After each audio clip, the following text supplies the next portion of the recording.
네, 이렇듯 미국과 이스라엘의 이란에 대한 공습 나흘째 이어지고 있습니다. 트럼프 대통령 필요시 이란에 지상군도 파견할 수 있다는 입장이죠. 미국의 이란 공습 장기전으로 번질 가능성이 커진 상황입니다. 네, 한편 호르무즈 해협 봉쇄로 국제 유가가 급등세를 보이고 있는 가운데 국내 기업들은 중동 지역에 파견된 현지 임직원들의 안전 확보에 나섰습니다. 관련 내용들 김열수 군사문제연구원 안보전략실장, 권혁중 경제평론가와 함께 이야기 나눠보겠습니다. 두 분 안녕하십니까? 안녕하십니까? 안녕하세요. 예, 안녕하십니까? 자, 오늘 김 실장과 함께 어느 정도 군사적인 부분도 좀 다뤄보고 권혁중 평론가와 함께 경제적인 여파도 함께 다뤄보려고 합니다. 일단 지금 나흘째 이 공습이 이어지고 있습니다. 지금까지 상황 그리고 이런 상황이 생겨났을 때 좀 어떤 생각하셨는지 먼저 여쭤보고 싶은데요. 예, 사실은 이제 뭐 이렇게 공습을 했을 때 예. 의외다는 생각이 들었어요. 왜 그러냐면 지난주에 3차에 걸쳐 가지고 이제 그 오만이 중재해 가지고 간접 회담 방식으로 미국과 이란 사이에 협의가 있었거든요. 그래서 그 협의가 끝나고 난 뒤에 오만의 외교부 장관도 뭐 꽤 진전이 있었다라고 얘기를 했고요. 그리고 이제 당시에 다음 주라고 얘기했어요. 그러니까 이번 주가 되겠죠. 예. 다음 주에 추가적인 회의가 있을 것이다. 그래서 그러면은 뭐 4차 회의가 진행이 되겠구나 이렇게 생각을 했는데 갑자기 28일 날 이란 현지 시간으로 9시 35분 그 근방에 공습을 했거든요. 그러면서 그 공습을 통해 가지고 하메네이를 포함해 가지고 지도자 그리고 그 수비대 사령관, 예. 국방부 장관, 법무부 장관 뭐 그렇게 해가지고 트럼프 대통령이 얘기한 것은 48명이 죽었다는 거 아니에요. 사실상 지도부가 완전히 와해된 거거든요. 그 뒤에 지금 이제 공습이 이루어지고 있고 거기에 따른 이제 반격이 조금 이루어지고 있는 그런 상황이다 이렇게 봅니다. 예, 권혁중 평론가께서는 물론 경제적인 상황들은 이런 국제 정세를 보면서 변동성을 굉장히 유의하지 않습니까? 그런 측면에서 이런 상황 좀 어떻게 보셨는지요? 일단 시장에서의 변동성 지수는 확실히 이제 높아지고 있다라고 좀 생각을 해봅니다. 가장 시장에서 우려했던 것이 바로 이런 불확실성인데 그렇죠. 이번 아마 전쟁을 통해서 아마 불확실성이 극대화되고요. 역시나 예상대로 안전 자산에 대한 선호 심리가 굉장히 높아졌거든요. 그러다 보니까 이제 달러에 대한 수요도 많아지고 무엇보다 금에 대한 수요도 많아졌습니다. 달러에 대한 수요가 많아지다 보니까 당연히 환율이 좀 오르게 되는 분위기도 지금 연출이 되고 있고 무엇보다 우리나라 경제는요 가장 큰 취약점이 바로 기름입니다. 바로 에너지 부분이거든요. 지금 호르무즈 해협 봉쇄가 사실상 지금 이루어지고 있는 부분이에요. 그러다 보니까 이런 에너지 부분에 대한 타격이 우리 시장에 영향을 줄 수밖에 없고 그래서 시장에서는 이게 단기화될 거냐 장기화될 거냐 이게 정말 관심사였는데 지금 오늘 계속 속보 나오고 계속 전해드린 거 보면은 장기화될 가능성이 예. 점점 더 확률이 높아지고 있다 보니까 지금 뭐 주가도 흘러내리고 있고 예. 뉴욕 주가는 그나마 선방을 했지만은 우리 주가 아시아권 주가는 지금 흘러내리고 있는 모습을 본다 그러면 실시간 이런 리스크가 반영되고 있다 시장에 이런 점에서는 굉장히 좀 우려스럽다. 어디가 끝인지 아직은 모른다. 이렇게 예, 말씀드릴 수 일단 있습니다. 경제적인 부분들 잠시 뒤에 조금 더 자세히 짚어보도록 하겠고 저희는 군사적인 상황들 한 번씩 이야기해 보겠습니다. 네, 지금 미 국방부에 따르면 작전이 시작된 뒤 수천 명의 군인과 수백 대 전투기 그리고 2개 항모 전단 투입해서 이란을 압도적으로 공격했습니다. 그런데 이게 이 정도의 군사 병력이 작전 첫날 투입됐다라는 건 사실상 오랫동안 준비해 왔던 거라고 볼 수 있을까요? 그렇죠. 준비를 많이 했죠. 이제 과거에 2003년도죠. 미국이 이라크를 공격했을 때는 미국 전력의 3분의 1 정도가 갔었거든요. 그때는 이제 지상전이 필요했습니다. 예. 그런데 이제 이번에는 지상전은 안 하잖아요. 예. 대신에 이제 해공군 위주로 주로 이제 공습을 이제 하게 되는데요. 그 공습을 하더라도 그 필요한 만큼의 전력은 있어야 되거든요. 중동 지역에는 지금 바레인 그다음에 카타르, UAE, 오만 이런 데까지 사우디아라비아까지 포함해서 미군 기지만 해도 14군데 있어요. 큰 기지만. 거기에 대충 이제 미군들이 한 4만 명에서 4만 5천 명까지 있고요. 바레인 같은 경우에는 제5함대 사령부가 거기 있거든요. 그러니까 일단 이제 기존에 그 군사력이 있는 데다가 이번에 추가적으로 항공모함 2척이 투입이 됐고요. 그리고 이제 구축함이 이제 수십 척이 갔죠. 그리고 이제 또다시 F-35A를 포함한 150대의 스텔스 전투기가 이제 그쪽으로 이동을 했고요. 그리고 이제 필요한 만큼의 군수품들 이런 게 갔고, 그리고 이제 사우디아라비아 같은 그런 기지에는 미국의 조기 경보기, 그다음에 이제 공중 급유기가 필요하거든요. 먼 거리를 날아가야 되니까 그런 것들이 이제 집중해서 있었다. 그리고 이제 그 디에고 가르시아에서 미국의 그 스텔스 전략 폭격기죠. U2. 예. 그게 이제 날아서 가는. 그렇게 해서 이렇게 이제 준비를 한 것이 집중적으로 한 것은 한 달이지만 사실은 뭐 몇 달 전부터 계속해서 준비를 해왔다라고 보고요. 결국은 이제 항공모함 두 척이 거기에 도착한 것을 계기로 해서 미국이 최종적으로 결심을 했다 이렇게 볼 수가 있죠. 일단 이 공격이 사실 뭐 낮에 이루어진 것도 그렇고 또 네. 미국이랑 이스라엘이랑 분업이라고 해야 될까요? 네네. 분담을 굉장히 철저하게 해놓은 상황이에요. 그러면 그 전부터 계속 이제 소통을 했기 때문에 이게 가능하지 않았을까 싶은데 정확하게 말이죠. 말씀을 하신 거예요. 이제 예를 들어서 지금 뭐 하메네이를 정확하게 이제 그 시간에 타격을 해서 예. 이렇게 이제 죽인 거잖아요. 그러니까 그러다 보면은 CIA나 또 이스라엘의 정보기관 제일 유명한 게 모사드 아닙니까? 그게 하루 이틀 준비했겠어요? 제가 볼 때는요. 1979년도 그러니까 이란에서 이 혁명이 일어나고 난 뒤에 한 40여 년 죄송합니다. 40여 년 동안 준비해 왔다라고 생각을 해요. 그래서 뭐 그런 것들을 이렇게 보면 이제 이 이란을 공격하기 위해서 미국과 이 이스라엘 사이에 정보의 어떤 교환 그리고 이제 이 어떻게 보면은 이렇게 타격 임무 이번에 1000곳을 타격했다라고 얘기하잖아요. 예. 그 타격 임무에 그렇지 않으면 중첩적으로 미국 비행기도 미국 전투기도 여기 가서 때리고 예. 이스라엘 전투기도 거기 가서 때리면 안 되니까 거기에 대한 이제 역할 분담 이런 것들이 분명히 있었다. 그러려고 하면 그게 하루 이틀 준비해서 그게 가능하겠어요? 충분한 작전 계획을 수립하고 준비하고 교환했다 이렇게 볼 수가 있죠. 그런데 앞서서 미국과 이란이 핵 협상할 때 협상이 좀 잘 된 것 같다라고 발표하기도 네네. 했었는데 갑작스러운 공격이 있었잖아요. 네. 그럼 이런 것들도 사전에 좀 계획됐던 거라고 볼 수 있는 건가요? 그러니까 이제 트럼프 대통령이 이렇게 얘기했잖아요. 계획된 것보다 좀 빨리 가고 있다 그렇게 예. 얘기했잖아요. 그래서 계획된 것보다 좀 빨리 가고 있다는 의미는 원래 계획했던 것은 4차 회의까지 하고 그리고 이제 거기서 어떤 결과를 보고 하려고 했는데 갑자기 CIA하고 모사드에서 들어온 정보가 그날 2월 28일 날 현지 시간으로 9시 35분에 회의를 한다는 거예요. 그 자리에서. 그러니까 그 조로의 시간을 놓칠 수는 없는 거거든요. 그러면 다시는 그런 기회가 안 와요. 그러니까 군사 지도부를 한꺼번에 이렇게 없앨 수 있는 유일한 기회거든요. 그렇기 때문에 그때 가서 때린 거고 그것 때문에 이제 트럼프 대통령이 계획된 것보다 좀 빨리 가고 있다라고 얘기를 한 것이죠. 예. 그럼 트럼프 대통령 입장에서는 네. 일단 뭐 지금 원래 4주 이야기를 그렇죠. 했었잖아요. 네. 근데 뭐 더 오래 지속될 가능성도 있다라고 이야기를 한단 말입니다. 네. 뭐 지금 어떤 상황을 더 보고 있을까요? 제가 볼 때는 뭐 더 갈 것 같지는 않아요. 왜 그러냐면 작년도 6월 달에 12일 전쟁을 하면서 이란이 얼마나 허수아비인지를 전 세계가 다 알았어요. 그래서 그때 이스라엘이 먼저 때리고 나흘 9번째 되는 날에 이제 미국의 유투기가 들어간 거거든요. 예. 그래서 12일 전쟁으로 끝나버렸는데 그 12일 전쟁을 통해 가지고 그렇게 해서 드론 많이 날려보내고 미사일 많이 쐈는데 결국 이스라엘 땅에 떨어진 건 5%도 안 됐단 말이죠. 모두 다 요격이 되고 사실상 어떻게 보면 약속 대련을 통해 가서 다 한 거거든요. 그것이 미국이든 이스라엘이든 얼마나 지금 이란이 허수아비 군대라고 하는 것을 정확하게 알은 거예요.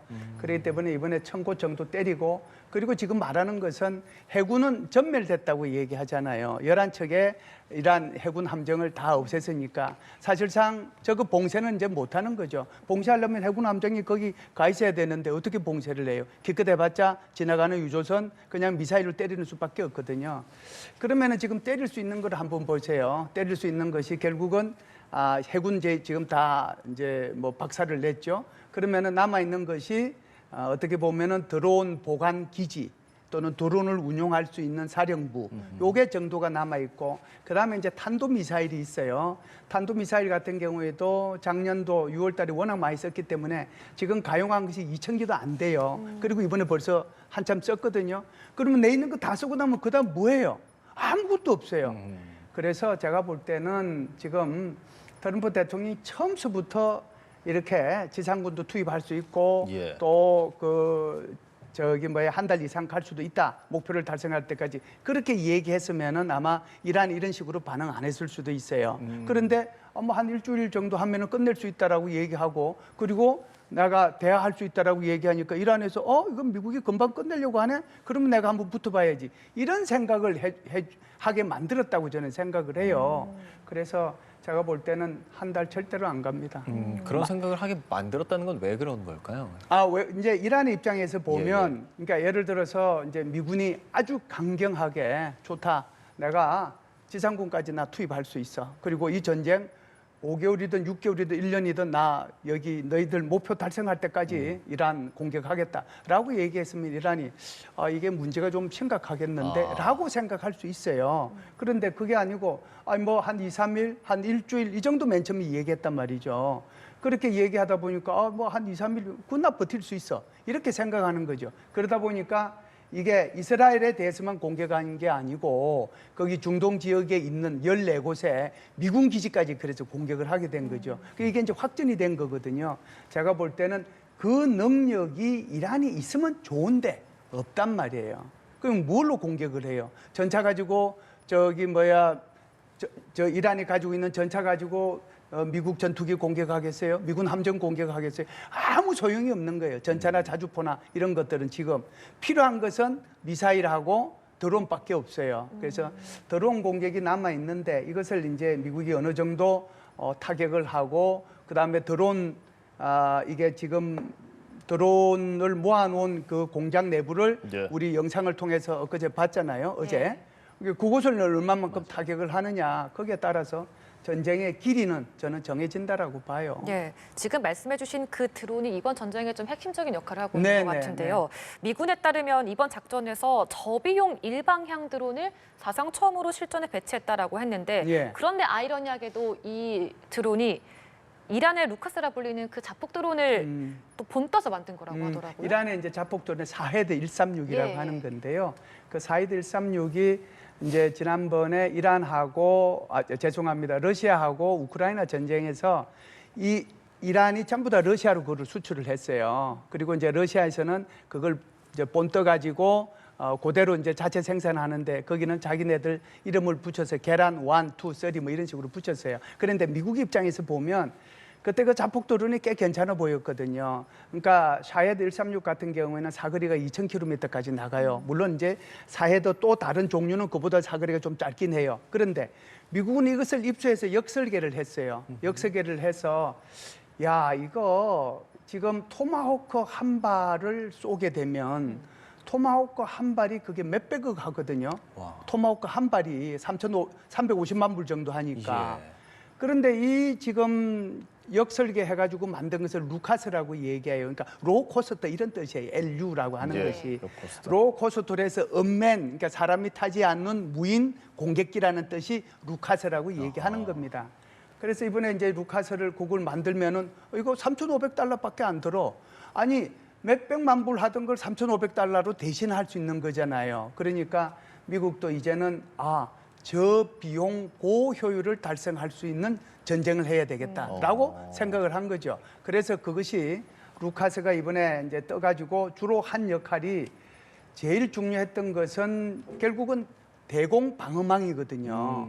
대공 방어망에서 이 전투기들이나 이런 것들이 들어오면은 이걸 가지고 쏠 거 아닙니까? 그러면은 이 드론이 들어왔을 때 이걸 이제 쏘게 하면 결국은 자기네들이 가지고 있는 S-300 대공 미사일을 다 없어지는 거란 말이에요. 그 다음에 이걸 쏠라니까 뭐가 작동이 됩니까? 레이더가 작동이 되죠. 레이더 작동되니까 그 위치가 다 드러나죠.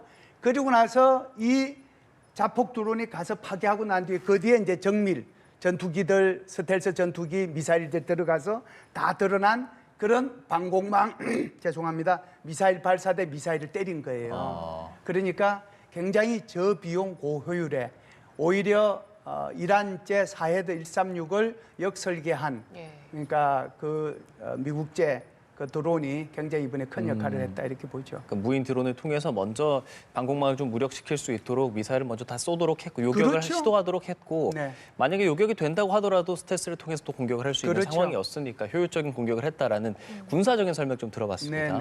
자, 이제 저희 경제적인 이야기를 좀 해보겠습니다. 평론가님 오래 기다리셨습니다. 자, 그래서 지금 중동발 리스크, 국제 유가, 천연 가스 등 지금 어떻습니까? 지금 유가는 가장 큰 걱정이라고 좀 보시면 되겠습니다. 지금 뭐 외신에서도 계속 주목하고 있는 것이 사실 이런 전쟁으로 인한 이런 인플레이션이거든요. 한마디로 인플레이션이 왜 일어나느냐? 결국에 이제 유가 급등으로 인해서 이제 물가가 오를 수밖에 없다. 이 부분에 대해서 지금 주목을 하고 있어요. 그래서 아마 유가에 대해서 가장 큰 관심이 있을 수밖에 없고 결국에는 인플레이션이 일어난다 그러면 미국 투자자분들도 곤란해지는 게 사실 금리 인하 속도가 더 늘어지거든요. 그러면 이제 금리 인하가 더 늘어진다고 본다 그러면 사실 투자자 입장에서는 굉장히 좋을 게 없습니다. 그러면 무엇보다 실제 트럼프 대통령도 원하지 않을 거고요. 그러다 보니까 지금 이런 유가의 향배가 경제에 미치는 영향이 굉장히 클 수밖에 없고 지금 현재 유가가 브렌트라든지 서부 텍사스유 같은 경우가 계속 오르고 있어요. 그러니까 전쟁이 일어난 다음에 그 다음 날 바로 13% 올랐다가 그 다음에 좀 안정이 되면서 한 7% 정도 이제는 전일 대비해서 오르고 있는데 계속 이제 유가는 지금 오르는 추세로 가고 있습니다. 그래서 만약에 이게 장기화로 가고 호르무즈 해협이 만약에 실제적으로 이제는 봉쇄를 당하고 있지만 계속적으로 장기로 봉쇄가 된다 그러면 유가는 더 튀일 수밖에 없는 거고 이게 인플레이션으로 가는 거고 이게 또 금리 인하에 대한 압박이 일어날 수밖에 없고 뒤로 후퇴할 수밖에 없기 때문에 이렇게 본다 그러면 우리 경제도 타격이 상당히 심할 수밖에 없다 이렇게 이제는 평가를 해보고요. 그래서 절대 저는 좀 장기전으로 안 갔으면 좋겠다 이런 생각을 좀 해봅니다. 예. 지금 호르무즈 해협 봉쇄 카드 지금 이란이 꺼내 들긴 했는데 경고를 했습니다. 네. 근데 계속 이런 긴장이 고조될 때마다 나오는 카드였기 때문에 실제로 봉쇄될까라는 부분에서 어떻게 좀 생각하십니까? 지금 이제 사실상 봉쇄되고 있습니다. 아, 네, 이미 호르무즈 해협에서 유조선 항격이 피격을 받았고요. 그 이후부터 선사들이 안 움직여요. 일단 만약에 유조선이라든지 컨테이너선이 피격을 받으면 재산상 피해가 상당하거든요. 그러니까 아예 그냥 지금 올스톱된 상태라고 보시면 됩니다. 그래서 외신에서도 지금 이 부분에 대해서 이제 주목을 하고 있는 거거든요. 예. 그러다 보니까 과연 호르무즈 해협이 이제 사실상 봉쇄가 됐는데 이 봉쇄가 장기화되느냐 아니면 미군에 의해서 좀 뚫리느냐 이게 가장 중요한 부분이고 우리는 아시겠지만 원유라든지 에너지를요 중동에서 70% 이상 사옵니다. 근데 만약에 호르무즈 해협이 봉쇄된다 그러면 사우디아라비아라든지 아니면 중동에서 오는 기름 이 물량이 멈추거든요. 전 세계 물량의 20%가 지금 호르무즈 해협을 통과하는데 예. 이 길목을 틀어 막으면 어떻게 되겠습니까? 그래서 지금 계속적으로 문제가 되고 있고 근데 이게 그런 게 참 재밌는 게 상황이 뻔히 아는데 뉴욕 주가는 그렇게 많이 떨어지지 않았어요. 예. 그러니까 이게 위험 회피 심리가 상당한 겁니다. 그러니까 외국인들이 봤을 때 이런 거예요. 일단은 모니터링, 그러니까 연합뉴스처럼 이런 헤드라인 뉴스를 보면서 소식을 보면서 대응하겠다는 거예요. 그래서 사실 뉴욕장이 열렸을 때는 조만간 이거 단기전으로 끝날 수도 있다는 얘기가 있었어요. 그러다 보니까 그렇게 영향 안 받았는데 장 끝나고 나서 우리 시장 시작하자마자 막 속보가 나오면서 뭐 사우디아라비아에 있는 미국 대사관 피격 드론 공격당했다부터 계속 막 나오는 거예요. 예. 그러니까 외국인들은 위험 회피 심리가 나오면서 우리 시장에서 계속 빼고 있고 지금 보면은 뭐 코스피 코스닥에서 단기간에 지금 오후 들어와서 그러니까 지금 한 11시 정도 넘어서 지금 갑자기 물량이 많이 나오고 있거든요. 예. 예. 지금 보시면 아시겠지만 지금 코스피에도 매도 사이드카가 이제 발동이 됐습니다. 그렇기 때문에 그 정도로 지금 매도세가 갑자기 출렁이고 있다라는 거. 확실히 외국인들이 빼고 있고 위험 회피 심리가 지금 완전 작용하고 있어서 그동안 많이 올랐고 우리 시장이. 그래서 굉장히 지금 시장 우리 입장에서는 굉장히 위험한 리스크를 지금 걷고 있다. 그래서 그렇게 지금 평가를 합니다. 예. 자, 우리 코스피 시장 질문 바로 드려야겠습니다. 저희 지금 속보로도 전해드리고 있지만 코스피 매도 사이드카가 발동이 됐습니다. 매도 사이드카 코스피 200지수 5% 넘게 하락하면서 발동이 된 것이고 한 달 전쯤에 매도 사이드카 한번 발동이 됐었던 것 같습니다. 지금 이런 속보가 나온 상황이라면 사실 투자자들 입장에서는 더 혼란스러울 수 있을 것 같습니다. 그렇죠. 이제 뉴욕장 보면서 대응하려고 준비하신 분들이 예. 꽤 많았습니다. 기관 투자자도 마찬가지고. 그러는데 뉴욕장 괜찮았어요. 그래서 이제는 초반에 좀 빠지다가 다시 한번 상승 추세를 했었거든요. 개인들이 다 매수도 들어오고 외국인들은 팔고 기관들이 매수하고 이런 식으로 좀 대응을 했었는데 더 이상 사실 이제는 그 물량을 받아줄 수가 없는 거죠. 그러다 보니까 지금 하락세가 굉장히 급해지고 있고 그 중심에는 역시나 아까도 말씀드린 것처럼 이란과 미국과 이란과의 이런 반발, 그러니까 전쟁이 계속적으로 악화될수록 지금 속보가 나오면서 계속 빠지고 있는 부분이 있거든요. 예. 그래서 이런 분들이 좀 우려스러운 부분을 보시면 되겠고 외국인들이 지금 집중하는 거는 역시나 말씀드린 것처럼 이제는 인플레이션에 대한 관심들, 그 다음에 이제는 그다음에 좀 반전적인 게 뉴욕장에서는 사실 기술주 같은 경우가 괜찮았었거든요. 아니, 나쁘지 않았는데 예. 우리나라 같은 경우는 지금 기술주 많이 빠지고 있습니다. 예. 그러니까 삼성전자, SK하이닉스 많이 물량이 출회되고 있는데 그런 이유는 명확한 것 같아요. 일단 외국인들이 이제는 차익 실현 매물도 나오고 위험 회피 심리도 나오고 무엇보다 그동안 많이 올랐기 때문에 예. 일단은 조정이 크게 한번 오는 것 같다. 그래서 아마 시장에서 보면은 한번 조정 크게 받고 아마 털고 가지 않을까라고 지금 보고 있거든요. 예. 그러다 보니까 지금 계속적으로 매도세가 생각보다 좀 크게 나오고 있는 부분이고 우려했던 부분이었어요. 사실 어제가 그렇죠. 우리가 휴장이었다 보니까 좀 이렇게 뭐 니케이 지수도 사실상 2% 넘게 빠져서 시작을 했거든요.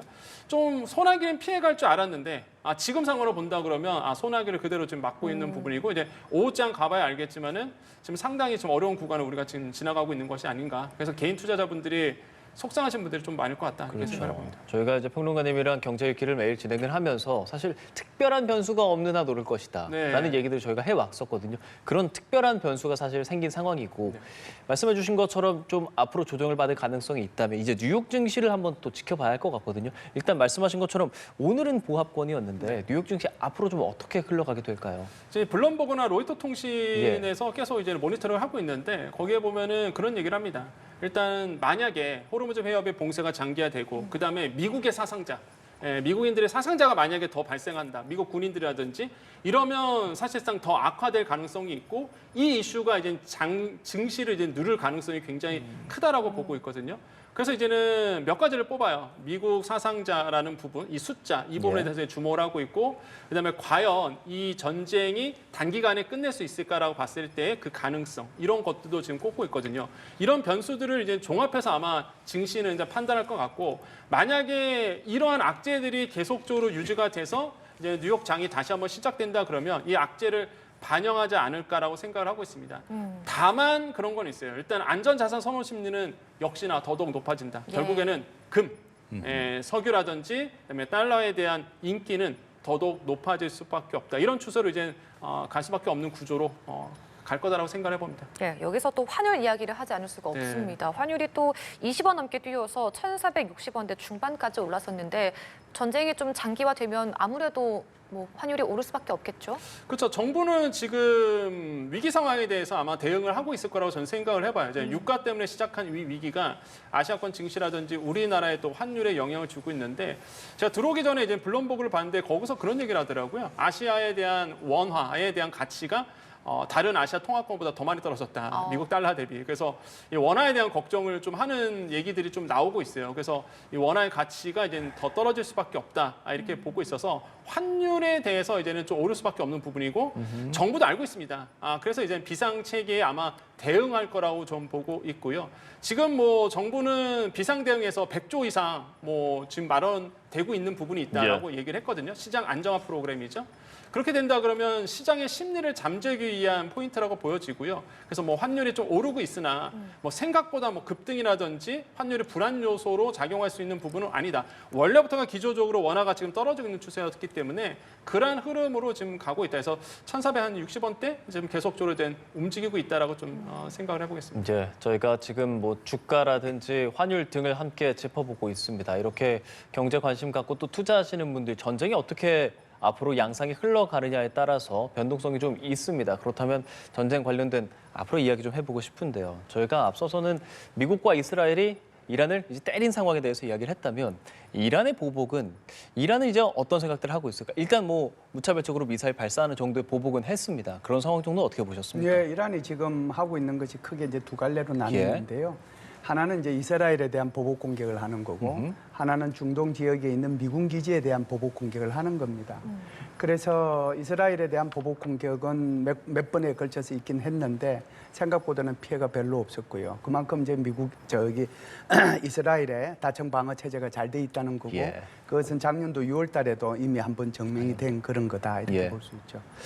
그러면은 이제 미군 기지가 있는 중동 국가들에 대한 공격인데, 제가 아까도 말씀드렸습니다만은 14군데 큰 기지들만 있다고 그랬잖아요. 예. 오합대 기지도 바레인에 있는 거고, 그리고 중부사령부의 전방 기지들이 다 여러 나라에 이렇게 분산돼 있는 거거든요.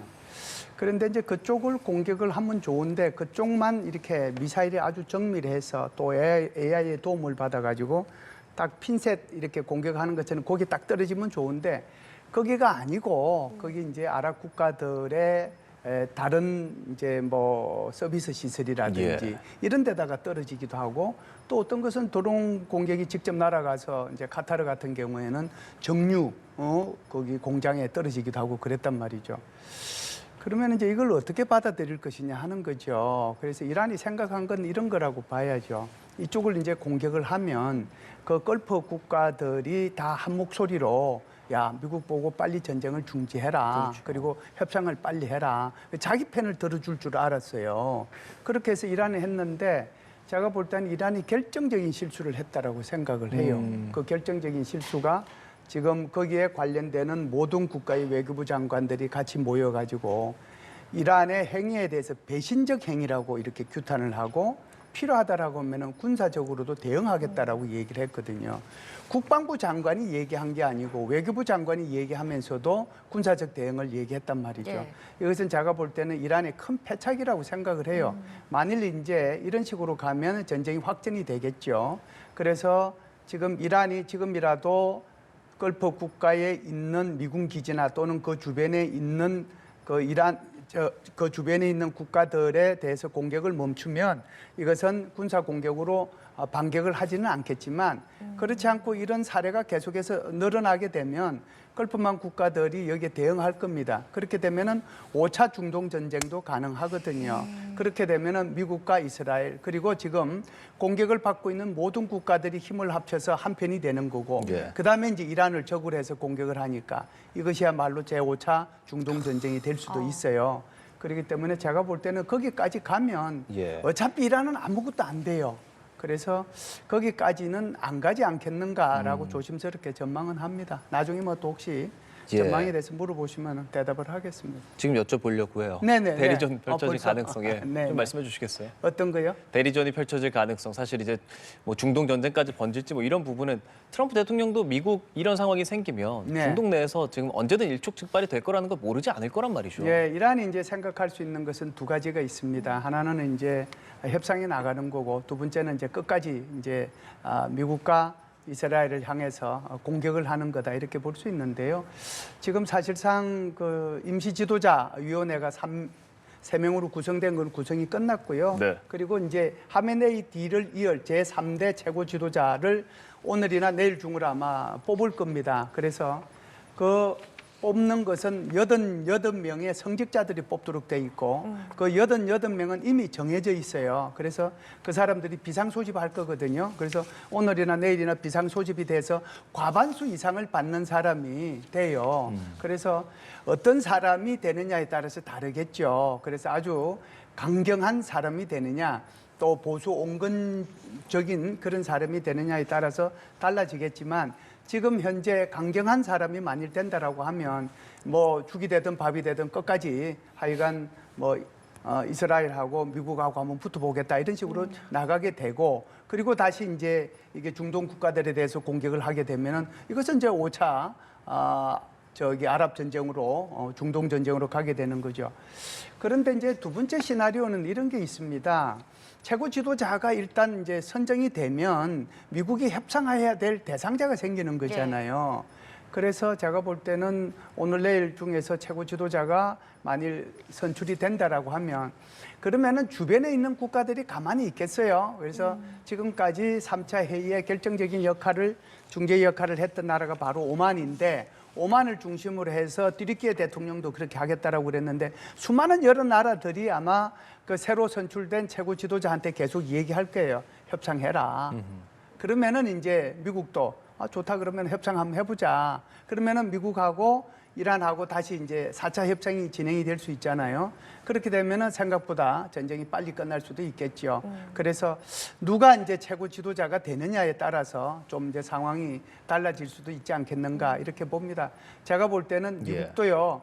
한 달 이상 전쟁을 끌어가지고는 트럼프 대통령도 희망도 없고 미국도 희망이 없다라고 봐요. 지금 미국 내에서 이 이란 공습에 대해서 찬성하는 사람들이 얼마 없고 그렇죠. 오히려 반대하는 사람들이 한 60%가 되거든요.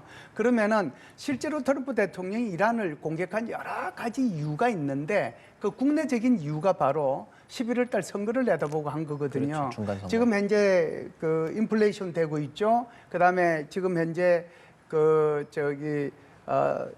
이민자들 네. 너무 강경하게 대응을 하는 바람에 국민들로부터 많이 멀어져 있었고 그래서 최근 몇 개월 동안에 있었던 보궐선거에서 공화당이 단 한 명도 당선되지 못하고 모두 다 참패했단 말이죠. 이 상태가 그냥 지속되면 11월 달에 공화당 완전히 상원 하원에서 다 이뤄요. 그러면 레임도 그냥 시작되는 거거든요.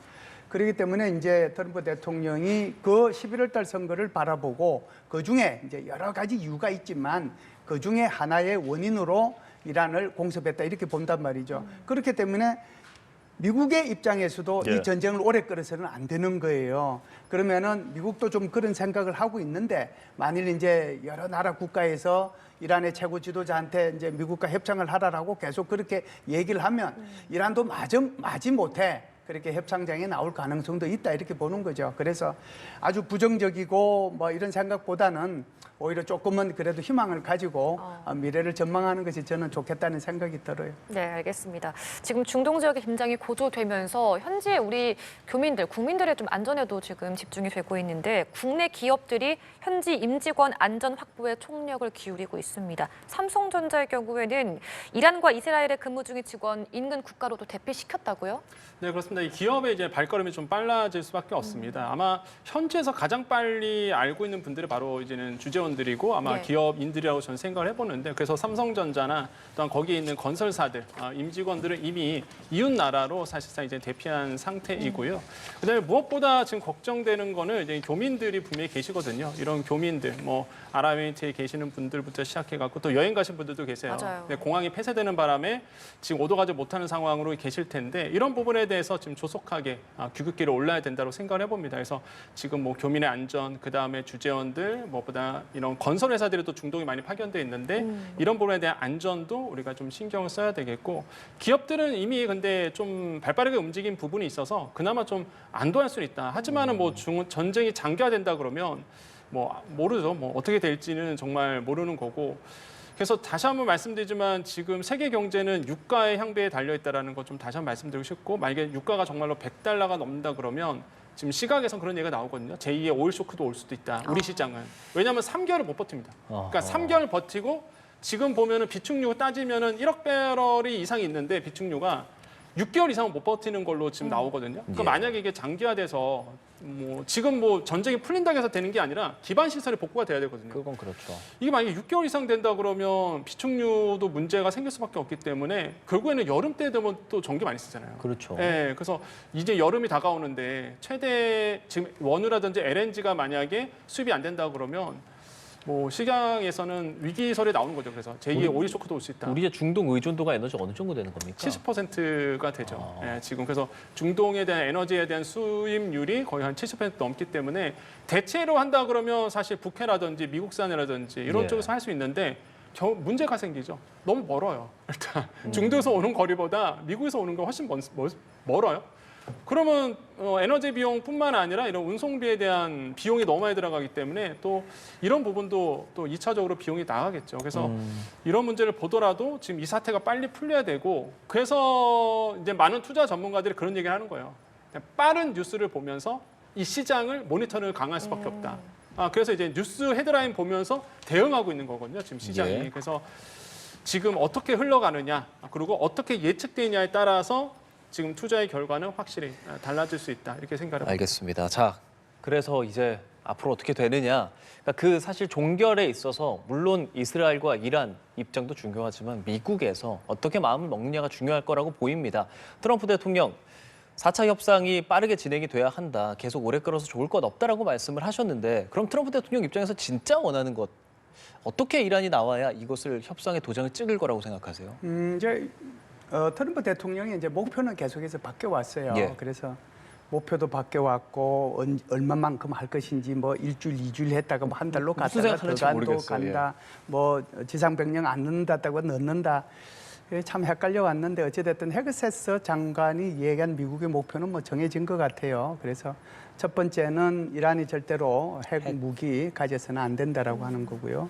두 번째는 탄도미사일을 전부 다 없애겠다라고 하는 거고, 세 번째는 이제 해군을 전부 다 없애겠다라고 하는 건데, 해군은 이제 끝났기 때문에 예. 이제 이 문제는 문제가 안 되고 남아 있는 게 두 개가 있는데, 이것도 뭐 그렇게 오래 시간이 걸릴 것 같지는 않습니다. 이제 그런 차원에서 보면 트럼프 대통령도 이 목표는 일단 달성한 거잖아요. 이 세 가지가 다 되면, 그렇게 되면 이제 최종적으로는 아마 이렇게 얘기할 겁니다. 4차 협상에 나오게 되면 지금 핵시설이 포르토 뭐 시작해가지고 이렇게 여러 군데, 세 군데 정도 지난번 작년 6월 달에 했던 그 핵시설 파괴한 지역에 어찌됐든 뭐 그것이 있다라고 하면 그곳에 있는 거 다 없애라. 그리고 60% 농축한 거 미국으로 보내라. 그리고 탄도미사일 좋아. 대신에 ICBM은 안 된다. 뭐 예를 들면 이제 그런 정도 선에서 아마 타협이 가능할 수도 있겠다는 생각은 해요. 네, 그래서 시선이 이제는 북한은 지금 어떤 생각을 하고 있을 것인가? 네. 북한은 철두철미 불법 무도한 침략 행위다라고 비난을 했는데 사실 군사작전 하루 만에 하메네이가 지금 제거가 됐으니까 네. 김정은 국무위원장의 그런 생각은 좀 어떨까요? 제가 김정은이 같으면 요새 며칠 동안 잠 못 잤을 것 같아요. 그래서 이게 이제 우리가 흔히 얘기하는 참수작전이라고 얘기하는데요. 아마 지난번에 베네수엘라의 마두로 대통령이 축출돼서 압송되는 걸 보면서도 그때도 아마 며칠 동안 잠 못 잤을 거고요. 이번에 이제 하메네이가 폭사되는 걸 보고도 아마 잠 못 자고 있지 않을까. 그래서 참수작전이라고 하는 것이 지도부를 제거하는 거거든요. 그래서 제거하는 방법은 인질로 데리고 와서 하는 것도 제거하는 거고 죽이는 것도 제거하는 거거든요. 그 두 가지 유행이 전부 다 김정은한테도 해당이 될 수 있는 거거든요. 네. 그러니 김정은 입장에서 잠이 오겠습니까? 이제 문제는 이런 거죠. 지난번에 제9차 당대회를 통해서 김정은이 한 얘기가 만일에 미국이 북한을 핵 보유국으로 인정하고 그리고 적대시 정책을 취하지 않으면 미국과 대화 못할 이유가 없다라고 얘기를 했어요. 그런데 이제 미국에서 백악관에서 얘기한 것은 미국의 이 북한 비핵화 정책은 변함이 없다라고 얘기를 하면서 언제든지 조건 없이 만나자라고 얘기를 했거든요. 김정은이가 고민하고 있는 것은 잠 못 자고 있는 건 이런 거예요. 내가 만나야 되느냐 만나야 되지 않느냐를 고민할 거예요. 왜 그러냐면 만나야 되겠다라고 생각을 이렇게 딱 해보니까 그러면 지난번에 마두로하고 얘기할 때도 베네수엘라하고 이렇게 협상하다가 가서 잡은 거고 이번에도 3차 협상하고 4차 하자고 얘기했는데 가서 때린 거란 말이에요. 그럼 나도 그러면은 하다가 나를 때리는 거 아닌가 이런 생각이 들면 핵에 대해서 훨씬 더 집착할 거고 안 나올 가능성이 있는 거죠. 그런데 또 한편으로 나올 가능성이 있는 것은 만약 그래서 나 계속 안 하겠다. 예. 그러면은 이제 미국 입장에서 보면은 크게 보세요 한번. 베네수엘라 문제를 보면은 어떻게 보면 웨스트 헤미스피어라고 하는 서반구 문제를 일단 한번 정리했잖아요. 이번에 이란 문제 같으면은 중동 지역을 정리했어요. 그다음 미국이 어디로 가겠어요? 어디로? 동아시아. 그렇죠. 여기 인도태평양 지역으로 와요. 그 대상은 누구예요? 중국이에요. 그렇죠? 그러면은 그렇죠. 이제 야 이렇게 되면은 내가 이제 좀 곤란할 수도 있겠다. 그래서 차라리 나가서 트럼프 대통령하고 만나서 얘기를 사나이답게 한번 해보는 게 낫겠다 이렇게 생각할 수 있단 말이죠. 그래서 3월 31일 날 2박 3일 동안 중국을 방문하면 그것이 하나의 기회가 될 텐데 제가 단언은 못합니다만은 그래도 미국과 북한의 정상회담의 가능성은 아직은 있지 않느냐.